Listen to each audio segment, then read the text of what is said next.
Hello everyone, welcome to Black Mirror Horror. कैसे हैं आप सब? आई होप आप सब ठीक होंगे।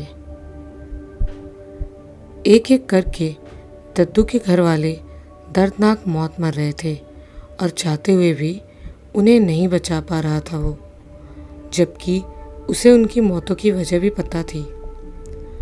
दद्दू का नाम सुनकर आप सब सोच रहे होंगे कि आप सब तो खजाने का रहस्य पार्ट 3 सुन रहे थे, जो रामचरण और फूलचंद के बारे में थी। तो ये दद्दू कहाँ से आ गया? तो आप ये कहानी आगे सुनिए, ये उन्हीं के बारे में है। लेकिन खजाने का रहस्य रामचरण और फूलचंद की नहीं, बल्कि दद्दू की थी। तो कौन था दद्दू, और वो कौन सी वजह थी जिसके कारण उसके घर वाले मारे जा रहे थे, और वो उन्हें बचाने के लिए कुछ क्यों नहीं कर पा रहा था? वो जानने के लिए ये कहानी पूरी सुननी होगी। लेकिन कहानी में आगे बढ़ने से पहले हमारे न्यू व्यूअर्स चैनल को सब्सक्राइब करके बेल आइकन दबाना ना भूलें। और अगर आपने इस कहानी के पिछले 2 भाग नहीं सुने हैं तो लिंक डिस्क्रिप्शन में है, पहले उन्हें सुन ले, वरना आपको आगे की कहानी समझ में नहीं आएगी। राघव अपने दादा फूलचंद से बहुत ज़्यादा नाराज़ था, क्योंकि वो जानता था कि उसकी पत्नी शशि की हालत के जिम्मेदार वही है। उन्हीं के कारण वो पागल हुई है। राघव जब शशि को तांत्रिक के पास से लेकर आया तब उसे लगा था कि वो पूरी तरह से ठीक हो गई है, लेकिन उसे क्या पता था कि तांत्रिक के तंत्र मंत्र का असर केवल 4 दिनों तक ही रहेगा और उसके बाद वो फिर से पहले जैसी हो जाएगी। शशि गहने गहने चिल्लाती हुई पूरे घर में घूमती रहती थी। उसे हर तरफ गहने पहने हुए वही औरत ही दिखाई देती थी जिस दिन से शशि ने अपने दादा ससुर का वो कमरा खोला था। उस दिन से शशि पागल सी हो गई थी। कई बार तो वो कपड़े पहनना भी भूल जाती थी और बिना कपड़ों के ही पूरे घर में गहने गहने चिल्लाती हुई घूमती रहती थी। राघव ने उसे एक से बढ़कर एक तांत्रिक को दिखाया, लेकिन कोई असर नहीं हुआ। सिर्फ इतना ही नहीं, उसने शशि का इलाज कई शहर के डॉक्टरों से भी करवाया था, लेकिन उनकी दवाई का भी शशि पर कुछ असर नहीं हुआ। इसी बीच राघव को पता चला कि उसके दादा फूलचंद ने वो गहने फिर से कहीं दूसरी जगह छुपा दिए हैं, ताकि उन्हें फिर से शशि या उसके घर का कोई दूसरा सदस्य ना निकाल सके। भले ही फूलचंद ने वो गहने कहीं दूसरी जगह पर छुपा दिए थे, लेकिन उन गहनों की रखवाली करने वाली चुड़ैल इस बार उन गहनों के साथ नहीं थी, बल्कि बाहर आज़ाद घूम रही थी। और उसके चंगुल में थी राघव की पत्नी शशि, क्योंकि उसी ने गहनों के लालच में उसे आज़ाद किया था। जिस कपड़े और धागे में वो गहने बंधे हुए थे, वो कोई मामूली धागा और कपड़ा नहीं था। उन्हें मंत्रों द्वारा अभिमंत्रित किया गया था, जिसकी शक्ति ने उस चुड़ैल को कई सालों तक बंधन में बांधे रखा था। लेकिन उस रात जैसे ही शशि ने गहनों के लालच में वो धागा खोला था, उसी रात वो बंधन टूट गया और वो चुड़ैल आज़ाद हो गई थी, जिसके बाद उसे वश में करना किसी भी तांत्रिक के बस की बात नहीं, क्योंकि वो बहुत ही ज़्यादा शक्तिशाली थी और उसे जिन मंत्रों द्वारा पहले वश में किया गया था, वो मंत्र अब उस पर काम नहीं कर रहे थे और उसे वश में करने वाले तांत्रिक की भी मौत हो चुकी थी। राघव ने शशि को बहुत सारे तांत्रिकों से झड़वा लिया था, लेकिन कोई भी तांत्रिक उसे ठीक नहीं कर पाया था। वो जिस दिन उसे झाड़ते थे, सिर्फ उसी दिन तक ही वो ठीक रहती थी। उसके अगले दिन वो पहले जैसी हरकतें करने लगती थी, क्योंकि वो चुड़ैल उस पर हावी हो जाती थी। राघव जब जब शशि को देखता तब तब अपने दादा के लिए उसका गुस्सा बढ़ता जाता, क्योंकि शशि के साथ जो कुछ भी हो रहा था उसके दादा का लालच ही था, जिसकी वजह से ये सब हो रहा था। एक दिन राघव अपने गुस्से पर काबू नहीं कर पाया और अपने दादा फूलचंद के पास जा पहुंचा और उनसे बोला, दादाजी, मैं सब जानता हूँ कि आप जो गहने हम सबसे छुपा कर रखते हैं, वो गहने आप कहाँ से लाए और किसके हैं। अगर आप उस दिन लालच ना करते तो आज ये दिन देखना ना पड़ता। आपके लालच की वजह से ही मेरे दोनों चाचा बिना मौत ही मारे गए, और अब आप ही का लालच मेरी पत्नी शशि की मौत का कारण बनेगा। फूलचंद अपने पोते की बातें सुनकर हैरान हो गए थे, क्योंकि उन्हें इस बात की उम्मीद बिल्कुल भी नहीं थी कि उन्होंने जो राज इतने सालों से अपने सीने के अंदर दबाए रखा था वो इस तरह से बाहर आएगा। वो ये बिल्कुल भी नहीं समझ पा रहे थे कि आखिर राघव को उनके दोनों बेटों के मौत के बारे में और उस खजाने के बारे में कैसे पता चला या किसने बताया। राघव बिल्कुल सही था, इसलिए फूलचंद उसे कुछ भी नहीं कह पाते। उस दिन से फूलचंद का व्यवहार एकदम से बदल गया था। वो सहमे सहमे से रहने लगे और ज़रा सी हलचल होने पर भी डर जाते थे। उन्हें देखकर ऐसा लगता था जैसे वो किसी चीज़ से दूर भाग रहे हैं। उनके बदले व्यवहार पर राघव, सुनील और रामचरण काका का भी ध्यान गया था, लेकिन वो सभी शशि की वजह से पहले ही परेशान थे, इसलिए उन्होंने उन पर ज़्यादा ध्यान नहीं दिया था। मतलब उनके बदले व्यवहार का कारण जानने की भी कोशिश नहीं की, बल्कि राघव तो उन पर बहुत ज़्यादा गुस्सा था। जिस दिन राघव ने अपने पिता रामचरण को दोपहर के समय खेत में खुदाई करते हुए पकड़ा था, उस दिन से रामचरण बिल्कुल ठीक थे और उन्होंने खेत जाना भी बंद कर दिया था। एक रात खाना खाकर राघव सोने की तैयारी में था, तभी उसे दरवाज़ा खुलने की आवाज़ आई।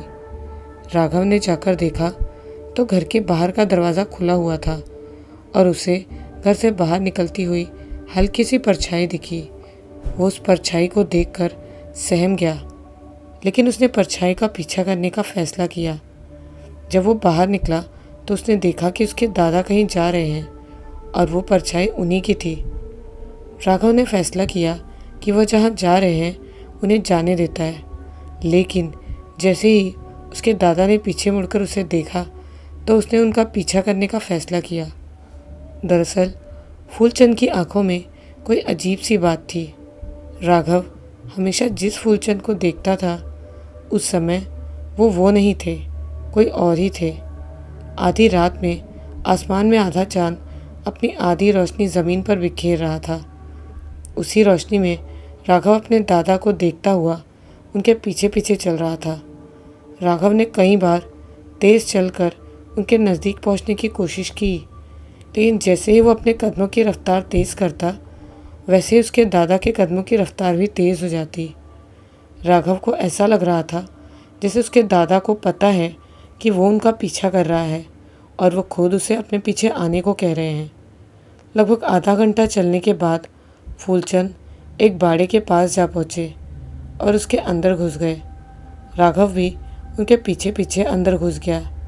उसने देखा कि उसके दादा एक जगह गड्ढा खोद रहे हैं और वो कुछ दूर खड़ा होकर उन्हें देखने लगा। फूलचंद ने गड्ढा खोदकर उसमें से एक बहुत बड़ी पोटली बाहर निकाली और पीछे मुड़कर राघव को आवाज़ लगाकर उसे अपने पास बुलाया और उसे वो पोटली देते हुए बोले, राघव, अब यह तेरे हवाले है, तो इसका सही सही इस्तेमाल करना, तभी तू, तेरा भाई, तेरा बाप और तेरी पत्नी बच पाएंगे। नहीं तो तेरा और उन सभी का हाल भी वही होगा जो उन दोनों का हुआ था।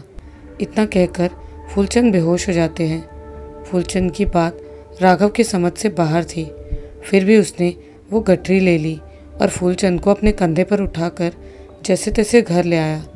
राघव रास्ते में ही ये गठरी खोलकर देखना चाहता था कि उसके अंदर क्या है, लेकिन उसके कंधों पे उसके दादा थे और उसके मन में डर, इसलिए वह जल्दी से घर पहुंचना चाहता था। फूलचंद की सांसें चल रही थी, इसीलिए राघव ने घर पहुंचकर उनके बारे में किसी को कुछ नहीं बताया, क्योंकि रात भी बहुत हो चुकी थी और वो इतनी रात में घर वालों को परेशान नहीं करना चाहता था। इसीलिए उसने उन्हें उनके बिस्तर पर लिटा दिया और वह गठरी लेकर अपने कमरे में चला गया। कमरे में जाकर जैसे ही राघव ने वो गठरी खोली, वैसे उसकी आंखें चौंधिया गई, क्योंकि उस गठरी में बहुत सारे सोने के गहने थे। इतने गहने उसने अपनी ज़िंदगी में एक साथ कभी नहीं देखे थे। उसकी गठरी खोलते ही वहीं पास में सो रही शशि की नींद भी खुल गई थी और उसने जागते ही वो सारे गहने एक एक करके जल्दी से पहन लिए। गहने पहनने के बाद वो बोली, आखिरकार इतने इंतज़ार के बाद और इतने सालों के बाद मेरी चीज़ मेरे पास आ ही गई। अब मैं अपने से दूर कभी नहीं जाने दूंगी इन्हें। शशि का ऐसा व्यवहार राघव की समझ से परे था। उसने आवाज़ लगाई, शशि? कौन शशि? मैं कोई शशि नहीं हूँ। और हाँ, अगर तू अपनी और अपनी पत्नी की भलाई चाहता है तो वहाँ मैंने तुझे जो कहा था उस बात का ध्यान ज़रूर देना, नहीं तो जो मैंने कहा था वो करके भी बता दूंगी। इतना कहकर शशि बेहोश हो गई, जिसके बाद राघव समझ गया कि उसके दादा ने गठरी देते वक्त जो कहा था वो उनसे उसी ने बुलवाया था जो अभी शशि के ऊपर सवार है, मतलब उन गहनों की रखवाली करने वाली चुड़ैल ने। राघव ने तुरंत शशि के शरीर से सारे गहने निकाले और वापस उसी कपड़े में बांध दिए। उस रात वो सो नहीं पाया था क्योंकि उसके दिमाग में उसके दादा और शशि की बातें घूम रही थी। सुबह होते ही सबसे पहले वो अपने दादा के पास गया और रात में जो कुछ भी हुआ वो सब कुछ बता दिया। राघव की बातें सुनकर फूलचंद बोले, ये जो तू बोल रहा है उसके बारे में मुझे कुछ भी नहीं पता।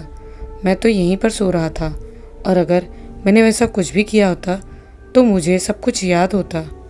अपनी बात को सच साबित करने के लिए राघव ने सबूत के तौर पर अपने दादा को वो गठरी दिखा दी जो वो अपने साथ लाया था। गठरी देखकर फूलचंद चौंक गए क्योंकि वो वहाँ थी, वो केवल उन्हें ही पता था। जिसके बाद उन्हें राघव की बात पर यकीन हो गया कि वो ज़रूर रात में वहाँ गए थे और उन्हें वहाँ ले जाने वाला कोई और नहीं बल्कि वही थी जिसे उन्होंने इतने सालों तक अपने कमरे में कैद करके रखा हुआ था। उन दोनों की बहस सुनकर शशि, रामचरण, काका और सुनील भी वहाँ आ चुके थे। देखिए दादाजी, मैं सब कुछ जानता हूँ कि यह धन आपके पास कहाँ से आया था और इसे लेने के लिए आपने क्या क्या किया था। इसीलिए अब आप मुझे ये बता दीजिए कि इससे छुटकारा पाने में मेरी मदद करेंगे या नहीं, नहीं तो अब इसके कारण हम सब बर्बाद हो जाएंगे। राघव गुस्से में बोला। दरअसल हॉस्पिटल से वापस आने के बाद उस दिन जब रामचरण काका फिर से खेत में खुदाई कर रहे थे तब उनके ऊपर करोड़ी का भूत सवार था। और जब राघव अपने पिता को खुदाई करने से रोकने के लिए उनके पास गया तब करोड़ी के भूत ने उसके दादा फूलचंद और उनके खजाने के बारे में सब कुछ बता दिया था। करोड़ी के भूत ने राघव से बताया, जब तेरी दादी जिंदा थी और तेरे बाप रामचरण की शादी भी नहीं हुई थी तब तेरा दादा फूलचंद हमेशा गड़े हुए खजाने की तलाश में रहता था। उसके इस काम में उसका साथ उसका सबसे अच्छा दोस्त दद्दू देता था। वो दोनों खंडहरों, पुराने कुओं और बावड़ियों में घूमते रहते थे ताकि उन्हें कहीं गड़ा हुआ खजाना मिल जाए। एक बार दद्दू को पता चला कि गांव के बाहर पहाड़ के किनारे वाले खेत की मेड़ में गड़ा हुआ धन हो सकता है और उसे निकालने के लिए वो दोनों एक तांत्रिक को लेकर वहां पहुंच गए। उस तांत्रिक ने अपने तंत्र मंत्र की शक्तियों का इस्तेमाल करके उस खजाने की रक्षा कर रही आत्मा को बुलाया और उस खजाने को देने के लिए कहा, लेकिन उस आत्मा ने अपना खजाना देने से इनकार कर दिया। वो एक जाना माना तांत्रिक था। उसका काम ही था गड़े हुए खजाने निकालना, जिसके दो तरीके थे। पहला तरीका था उस गड़े हुए खजाने की रक्षा कर रही आत्मा को बुलाकर खजाने के बदले उसकी मनचाही चीज़ देना। कोई भी आत्मा अपने खजाने के बदले कुछ भी मांग सकती थी, जैसे खजाना लेने वाले की किसी अपने की जान या किसी तरह का हवन या तीर्थ या ऐसा कुछ जिससे उसे शांति मिले। ये उस आत्मा पर निर्भर था कि वो अब मुक्ति चाहती है या फिर अपनी शक्तियाँ बढ़ाना चाहती है। वो आत्मा किस प्रकार की है ये उसकी मांग से पता चल जाता था। दूसरा तरीका था ज़ोर ज़बरदस्ती से। जो आत्मा अपना धन देने के लिए तैयार नहीं होती थी उसे तंत्र मंत्र से काबू में करके वो तांत्रिक ज़बरदस्ती उसका धन ले लेता था। दोनों ही तरीक़ों से धन लेने के बाद वो तांत्रिक आधा धन अपने पास रखता और आधा धन उसे दे देता जिसके लिए वो काम करता था। भले ही उस आत्मा ने अपना धन देने से इनकार कर दिया था, लेकिन उस तांत्रिक ने जैसे तैसे उसे मना लिया और वो अपना धन देने को तैयार हो गई। लेकिन उसने धन के बदले धन लेने वाले के बड़े बेटे की जान मांगी। जैसे ही फूलचंद ने सुना उसने धन लेने से इनकार कर दिया, लेकिन दद्दू अपना लालच दबा नहीं पाया और उसने धन के बदले उस आत्मा को अपने बड़े बेटे की जान देने का वादा किया। जिसके बाद उसने और उस तांत्रिक ने मिलकर धन निकाला और आपस में आधा आधा बांट लिया। धन लेने के बाद दद्दू और फूलचंद अपने अपने घर आ गए थे। धन देते समय उस आत्मा ने दद्दू से कहा था कि अमावस की रात वो खुद अपने बेटे की बलि देगा, नहीं तो उसका अंजाम उसे भुगतना होगा। दद्दू नहीं चाहता था कि उसके घर वालों को पता चले कि वो कहीं से गड़ा धन निकाल लाया है। इसीलिए उसने वो सारा धन जो सोने के गहनों के रूप में था उसे अपने खेत में गड्ढा करके गाड़ दिया। और ये बात उसने अपने सबसे अच्छे दोस्त मतलब फूलचंद को बता दी। पहले तो फूलचंद के मन में ज़रा सा भी लालच नहीं था, लेकिन धीरे धीरे उसके मन में गहनों का लालच बढ़ने लगा। उधर फूलचंद का लालच बढ़ रहा था और इधर दद्दू की चिंता भी बढ़ने लगी थी, क्योंकि अमावस की वो रात नज़दीक आ रही थी और वो अपने बड़े बेटे की बलि देने की हिम्मत नहीं जुटा पा रहा था। इसलिए उसने फैसला किया कि वो गहने जहाँ है वहीं रखे रहेंगे, वो उनका इस्तेमाल नहीं करेगा और अपने बड़े बेटे की बलि भी नहीं देगा। अपना वादा याद दिलाने के लिए वो आत्मा हर रात दद्दू को सपने में आकर उसके बड़े बेटे की बलि देने को कहती थी और उसने ये बात फूलचंद को बताई थी। आखिरकार दद्दू के ना चाहते हुए भी अमावस की वो रात आ ही गई जिस रात उसने अपने बड़े बेटे की बलि देने का वादा किया था, लेकिन उसने अपना वादा पूरा नहीं किया। दद्दू को लगता था कि गहनों का इस्तेमाल ना करके वो अपने वादे से मुकर जाएगा और वो आत्मा उसके साथ कुछ नहीं करेगी, लेकिन उसका अनुमान पूरी तरह से गलत था। अमावस की रात के अगले ही दिन दद्दू अपने घर के बाहर बने चबूतरे में बैठे हुए थे, हुक्का पी रहे थे। तभी उसकी आंखों के सामने ही उसके बड़े बेटे ने तेज़धार हथियार से अपना गला काट लिया और वो कुछ नहीं कर पाया। उसके देखते ही देखते उसका बड़ा बेटा तड़प तड़प कर मर गया। उसने ऐसा खुद से नहीं किया था, बल्कि उसके ऊपर वही आत्मा सवार हो गई थी और वो जो लेना चाहती थी वो उसने ले लिया था। दद्दू अपने वादे से मुकर गया था, इसलिए उस आत्मा ने ठीक इसी तरह से एक एक करके उसके सभी घर वालों की जान ले ली थी। कोई कुएं में गिरकर मरा था, तो कोई फांसी पर लटक गया था, तो किसी ने खुद पर तेज धार हथियार से वार किए थे। और ये सब दद्दू की आंखों के सामने हुआ था। वो आत्मा दद्दू को सज़ा देना चाहती थी और उसे ये बताना चाहती थी कि उसने कितनी बड़ी गलती की है। अपनी पत्नी, अपने दोनों बेटों और दोनों बेटियों को अपने सामने मरता देखकर दद्दू पूरी तरह से टूट चुका था और उसके मन में डर भी भर गया था, क्योंकि उसे लगने लगा था कि वो आत्मा अब उसे भी जान से मार देगी। और हुआ भी बिल्कुल वैसा ही। एक दिन वो उसी खेत में किसी काम से जा रहा था जहाँ उसने वो गहने गड़ाए हुए थे। तभी उसे एहसास हुआ कि जैसे कोई उसका पीछा कर रहा है। उसने अपने अगल बगल और पीछे मुड़कर देखा तो वहाँ कोई भी नहीं था। तो वो उस एहसास को अपने मन का भ्रम समझकर आगे बढ़ गया, लेकिन जैसे जैसे वो कदम आगे बढ़ाता वैसे वैसे उसे लगता जैसे उसका पीछा करने वाला एक एक करके आगे बढ़ते जा रहे हैं।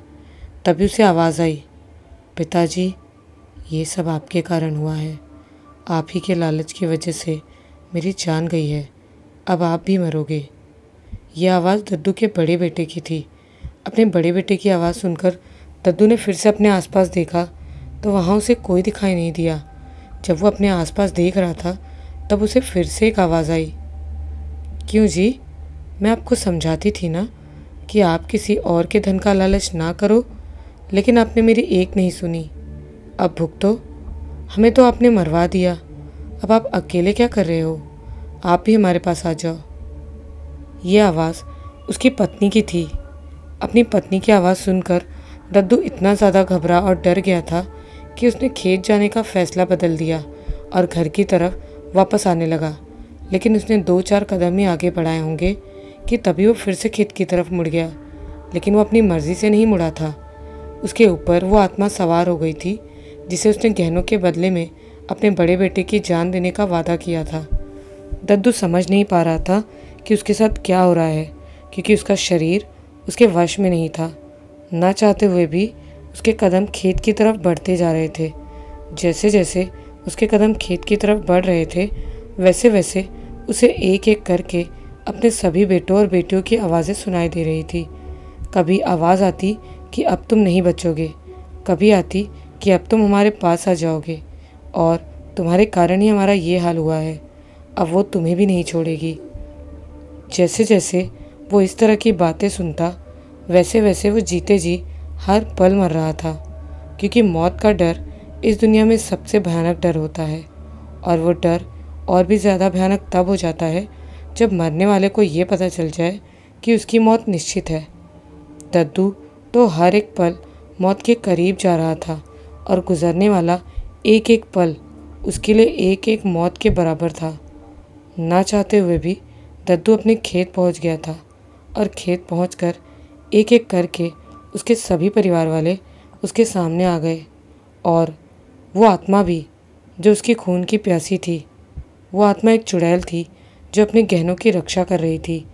अब दद्दू समझ चुका था कि अब वो नहीं बचेगा, इसीलिए वो सबके सामने गिड़गिड़ाने लगा और अपनी जान की भीख मांगने लगा। लेकिन किसी ने उसकी एक भी नहीं सुनी और वो चुड़ैल उस पर सवार हो गई और वहीं पास ही पड़े बड़े से पत्थर पर सर को पटक दिया उसने, जिससे उसने वहीं दम तोड़ दिया। फूलचंद ये जानते थे कि एक एक करके दद्दू के घर वालों की मौत हो रही है और वो ये भी जानते थे कि उनकी मौत की वजह क्या है और कौन उन्हें मार रहा है। लेकिन वो अपने दोस्त की मदद करने के लिए कुछ भी नहीं कर सकते थे, क्योंकि जब दद्दू के बड़े बेटे की मौत के बाद वो दोनों उस तांत्रिक के पास गए थे ताकि वो उस आत्मा को दद्दू के बाकी परिवार वालों को नुकसान पहुंचने से रोक सके। लेकिन उस तांत्रिक ने साफ साफ बता दिया था कि दद्दू ने अपना वादा पूरा नहीं किया, इसलिए अब वो उसका अंजाम भुगतने के लिए तैयार रहे, क्योंकि अब उसे रोकना किसी भी तांत्रिक के बस की बात नहीं है। जैसे ही फूलचंद को दद्दू की मौत के बारे में पता चला, वो बहुत दुखी हुए, क्योंकि उनका सबसे अच्छा दोस्त अब इस दुनिया में नहीं था। क्योंकि अब दद्दू के परिवार में कोई नहीं था जो उसका अंतिम संस्कार करता, इसलिए उन्होंने ही अपने सबसे अच्छे दोस्त का अंतिम संस्कार किया था। दद्दू की मौत के 2 सालों बाद फूलचंद के मन में भी धीरे धीरे करके उन गहनों का लालच बहुत बढ़ गया था, लेकिन वो उन्हें लेने की हिम्मत नहीं जुटा पा रहे थे, क्योंकि वो अपने दोस्त दद्दू का अंजाम अपनी आंखों से देख चुके थे। शुरुआत में तो फूलचंद का डर उनके लालच से बड़ा था, लेकिन बीतते समय के साथ ही उनका लालच उनके डर से बड़ा हो गया। एक रात मौका पाकर फूलचंद दद्दू के खेत में गड़े गहने निकाल कर घर ले आए और उन्होंने ये बात घर में किसी से भी नहीं बताई। जिस रात वो गहने घर लाए थे, उसी रात उन्हें कोई अनहोनी होने की आशंका थी, लेकिन वो नहीं जानते थे कि उस अनहोनी से उनका सामना अगले दिन ही होगा। गहने लाने के अगले ही दिन उनके 2 बेटों की रहस्यमय तरीके से मौत हो गई थी। उनका बड़ा बेटा रामचरण बच गया था, क्योंकि वो अपनी नानी के घर पर था। अपने 2 बेटों की मौत के बाद फूलचंद समझ गए कि उनका लालच भी दद्दू की तरह ही उनके परिवार के नाश का कारण बन सकता है। इसलिए वो तुरंत उस तांत्रिक के पास पहुंच गए और उनके साथ जो भी हुआ और उन्होंने जो भी किया वो सब उसे बता दिया, ये जानते हुए भी कि वो तांत्रिक पहले दद्दू और उसके परिवार वालों को नहीं बचा पाया था। फूलचंद अपने परिवार वालों को बचाने की उम्मीद में दोबारा इसीलिए उसके पास गए थे, क्योंकि उसने खुद कहा था कि अगर वो चुड़ैल बेवजह किसी को परेशान करती तो वो उसे काबू में कर सकता था, और उस चुड़ैल ने दद्दू के पूरे परिवार को मारकर अपना बदला ले लिया था। यही कारण था कि फूलचंद को लगा कि उसने वो गहने दोबारा लेकर कोई गलती नहीं की है और वो चुड़ैल बेवजह ही उसके परिवार के लोगों को नुकसान पहुंचा रही थी। उस तांत्रिक ने फूलचंद की मदद की और उस चुड़ैल और उसके सभी गहनों को लाल कपड़े और काले धागे को अभिमंत्रित करके उसमें बांध दिया और फूलचंद को वो पोटली किसी ऐसी जगह पर रखने को कहा जहाँ उसे कोई छू और देख ना पाए। यही कारण था कि फूलचंद ने गहनों से भरी पोटली को एक कमरे में बंद कर दिया था और उसके अंदर किसी को भी नहीं जाने देते थे। जैसे फूलचंद ने राघव से अपने राज के बारे में सुना, वो हैरान रह गए, क्योंकि ये राज सिर्फ उन्हें पता था और उस तांत्रिक को, लेकिन उसे मरे तो बहुत साल हो गए थे। उन्हें ये उम्मीद बिल्कुल भी नहीं थी कि जो राज उन्होंने इतने सालों से अपने सीने में दबाए रखा था वो इस तरह से उनके सामने आ जाएगा। तू भले ही मेरे राज के बारे में जान गया है, लेकिन अब वो चुड़ैल एक एक करके सबको मार देगी। मैं या तू चाह कर भी किसी को नहीं बचा सकते, और ये सब तेरी पत्नी शशि के लालच की वजह से होगा। निराश और दुखी होते हुए फूलचंद बोले, आप फिक्र ना करो, वो हम सबको बचा लेंगे। बस आपको मेरा साथ देना होगा। आपको अब वो करना होगा जो आपने आज तक नहीं किया और ना ही इस घर में कभी हुआ। राघव बोला। अपने दादाजी का राज जानकर ही राघव हैरान रह गया था। सिर्फ इतना ही नहीं, करोड़ी के भूत ने उसे अपनी मुक्ति का रास्ता भी बता दिया था और अपनी मुक्ति के साथ साथ उसने उस आत्मा की मुक्ति के बारे में भी बता दिया था जो उसके परिवार का सर्वनाश करने पर तुली थी। आज के वीडियो में बस इतना ही। ये अधूरी कहानी एक बार फिर से बहुत से सवाल छोड़कर जा रही है, जैसे कि कौन सा ऐसा काम था जिसे करने के बाद ही रामचरण काका का पूरा परिवार उस चुड़ैल के चंगुल से बच सकता था, और वो कौन सा काम था जो कभी भी फूलचंद ने नहीं किया था, और राघव को उस चुड़ैल से बचने के तरीके के बारे में करोड़ी के भूत ने क्या बताया था। आप सबको इन सभी सवालों के जवाब मिलेंगे बहुत जल्द खजाने का रहस्य पार्ट 4 में। आप सबको खजाने का रहस्य पार्ट 3 कैसा लगा हमें कमेंट बॉक्स में कमेंट करके ज़रूर बताना, और वीडियो पसंद आई हो तो इस वीडियो को लाइक करके ज़्यादा से ज़्यादा शेयर कर देना। मिलती हूँ आप सबसे बहुत जल्दी आप सभी के सवालों के जवाबों के साथ नेक्स्ट वीडियो में खजाने का रहस्य पार्ट 4 में। तब तक के लिए बाय एंड टेक केयर।